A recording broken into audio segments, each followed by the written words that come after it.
Hello, hello. It's Victoria from yogimommy.com.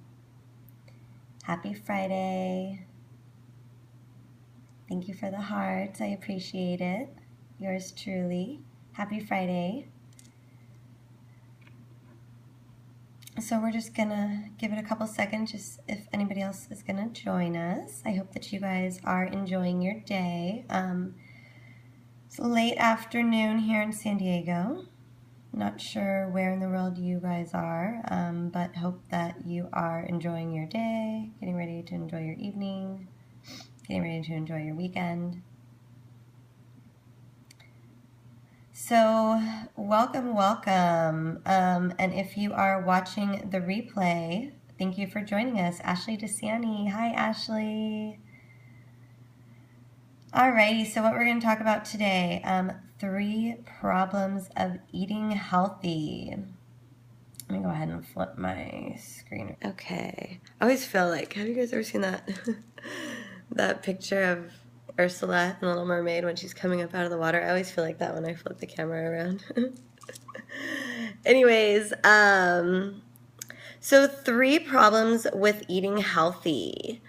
What do you guys think? What would be your top 3 problems with eating healthy? What would you say? The top 3 things that get in the way of maybe you cooking healthy meals quite often. I don't know if anybody wants to chime in and say if they have anything that kind of holds them back from cooking regularly. But I know from what I hear, the top 3 problems that people face with cooking regularly have to do with time, money, and whether or not their family's going to eat it. Sometimes picky eaters don't necessarily like so-called healthy foods. So those seem to be the 3 biggest problems that I hear from people as to why they struggle with cooking healthy meals for their family. So what we're going to talk about today is basically what I do, what I've used to kind of overcome those challenges, because those were 3 problems for me a few years ago when I started having a family and started having to cook more regularly. You know, unfortunately, they have to eat every single day, multiple times a day. So when it comes to meal planning or just getting food, you know, to have accessible for breakfast, lunch, and dinner, it can be exhausting. It can practically be a full-time job. Not only that, healthy food tends to be a little bit more expensive than perhaps more prepackaged foods, or at least that is a common misconception. We're going to talk about that as well. So in regards to time, meal planning, I live by this. The thing that I love about meal planning is I can take some time each day, each week, to kind of figure out what we're going to eat day by day. And I can kind of look at our calendar, look at our schedule, and determine what we're going to eat on what day. So for example, if we are going out to dinner or we have maybe some activity that's in the late afternoon, I can plan to have something in the crock pot.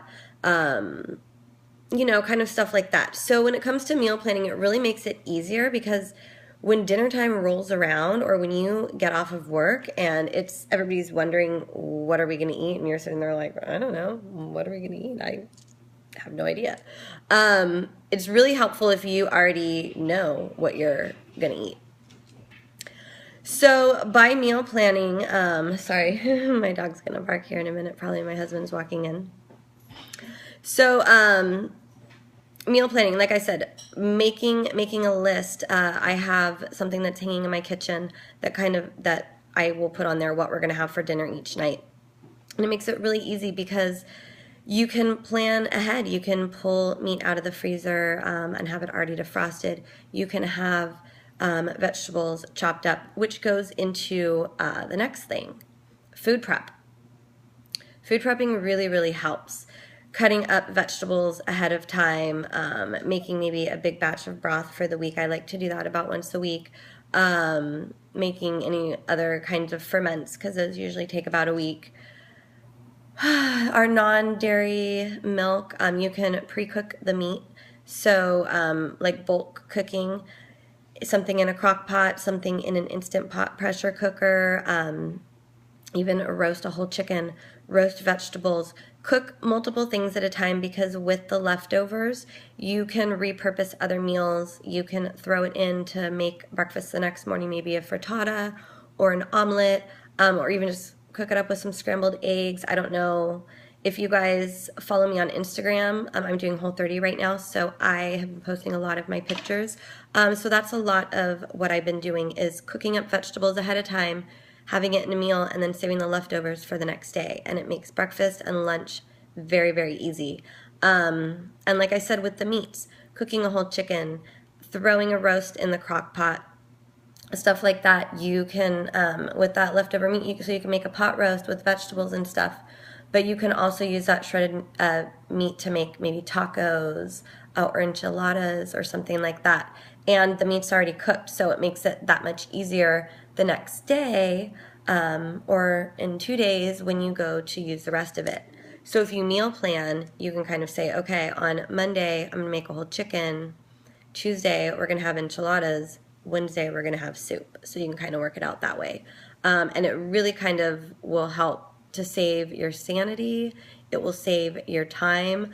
And then you'll also cut down on food waste, because you'll just be more mindful about what you are, how you're using your food, and you'll end up using it. So next is money. Okay. It is a little bit more expensive, as far as, organic apples are a little bit more expensive than conventional apples. Now, in terms of that, what I tell people is you're going to pay for it eventually. So you can pay for healthier food now, and maybe that results in going to the doctor less, getting sick less, or you can pay for cheaper food and maybe you'll be sick more often. So either way, you're going to pay for it in the long run. Really, when it comes down to money, if you do it the right way, and it took me years to kind of figure this out, you can actually save quite a bit of money and eat pretty healthy, eat really healthy. The trick is when you're buying produce, when you're buying fruit, vegetables, stuff like that, buy stuff that's local and that's in season. It's going to be cheaper. They don't have to drive it as far, and it's just a little bit more cost effective. You can go, we have a co-op in the area. If you don't have a co-op, farmers markets are really good places to buy vegetables and fruits for a great price. Okay, next one. Farmers markets in general are a great place to kind of get your food for some meals. So we like to, every once in a while, we'll go down to one of the farmers markets around town. Some of them are better than others. So in your area, you might need to kind of check them out and see what vendors are there. But our really good ones have good, there's a good guy who has some good fish and seafood. There is Susie's Farm that has some really good produce. People that make homemade bread, people that make homemade pasta, all that yummy stuff. And I can go down there and spend about $25, get some pasta, get some maybe good homemade sauce, some veggies, something for a salad, some bread, some fish, and cook us up a really yummy dinner for all 4 of us and still have leftovers. So if you think about it in terms of that, $25 and technically, so a meal for 4 people and then leftovers, you can't go out to dinner for that cheap. And it's all local, organic, sustainable. Of course, depending on the vendors, usually farmers markets have a little bit more savvy vendors like that. So farmers markets, you would be surprised, you can get some really great deals. And they have yummy stuff, yummy olives, all sorts of stuff, hummus, all nuts, ooh, I love farmers markets. Third that I have on my list for saving money, Thrive Market. Another one on Instagram. If you guys go on there, I post a lot of my Thrive hauls. Thrive is my new, well, not new, I've been using it for over a year, but love it, love it, love it. Moms, it's a must-have. $50, if you order over $50, you get free shipping. They usually send it to you within 2 days. And it's basically, I think of it as kind of like Costco meets Whole Foods. You pay $60 membership for the entire year, and you get 25 to 50% off your purchases, everything. And I'm going to be doing a post that'll have a link, but if you use my link, you'll get an additional 15% off of your first order. So I will get all sorts of stuff. The Annie's Bunnies for the kids. They have good stuff for baking, coconut oils, avocado oils, all that stuff, ghee, lots of snacky things, nuts. I'll get chips for my husband, and like I said, everything's organic, non-GMO, and yeah, it's awesome. So like I said, I'll have a post that'll have all these links and information to what we're talking about now. And then of course the replay will be up too. Okay, third on the list, maybe you have some picky eaters, maybe you think your family's not going to eat your healthy meals. I'm not going to lie, that can be challenging. What I recommend for that is to start very, very simple. So don't go full bore and make like a crazy healthy meal because nobody's going to eat it. You're going to have lots of complaints and you're going to feel very, very frustrated. So what I would do is make a meal that you normally make and maybe incorporate something healthy in there. So maybe your family really likes chicken, you can do that. Maybe serve some quinoa on the side, introduce it that way. What I recommend is just be patient, be consistent. When we eat a lot of processed foods, a lot of refined foods, our palates need to be reset. Otherwise, we are so focused on wanting to have things more sweet that maybe it doesn't taste as good to us at first. So instead of getting frustrated, just be consistent. Be patient, and eventually they'll have to eat, right? I mean, they can't, it's that or starve. That's how it works in my house. No, I'm just kidding. Like I said, be patient. Some things they'll eat, sometimes they won't, eat certain things. It's always different. I'm always making different healthy things, and I get grunts and groans and this and that, but usually, for the most part, after they try it, they end up enjoying it, and sometimes they tell me, don't ever make that again. So just kind of got to play with it. You'll kind of get in your groove. They will start to become your favorites that you can throw in your regular meal plan. Oh, if you have kids that are really picky, what I do with my kids, I talk to them a lot about nutrition. I'm very, very honest with them. I tell them what foods are healthy for them and what foods are not, what's going to make them feel good and what's going to make them not. So I don't know, depending on your kids' ages, that is always something. My kids are 5, almost 5, 4.5, and 6.5, and I've been talking to them about that for a long time.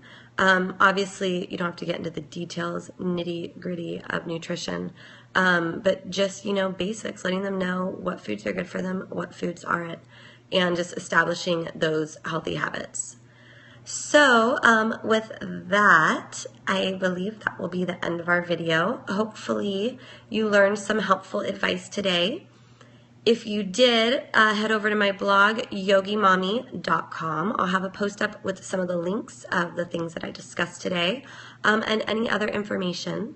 If you have questions, you could also shoot me an email, victoria@yogimommy.com.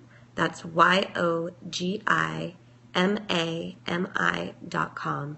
Thank you so much. Hope you enjoyed the video. Happy Friday. Have a good weekend.